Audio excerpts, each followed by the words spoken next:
আজি আমাৰ বাইদেউ ভিনদেউ এনিভাৰ্চাৰী বিয়া সেইকাৰণে আমি মানে কলিপা কলিয়াবলৈ আহিছোঁ এনিভাৰ্চাৰী এতিয়া আমি কেক কাটিম আৰু খানাও আছে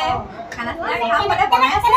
সেয়াও দেখুৱাম এতিয়া আমি জাষ্ট কেক কাটিবলৈ আহিছোঁ আমি ইয়াত বাইদেউ মাতি আছোঁ কেক কাটিব ভিনদেউ বাইদেউ মানে ওলাই আছে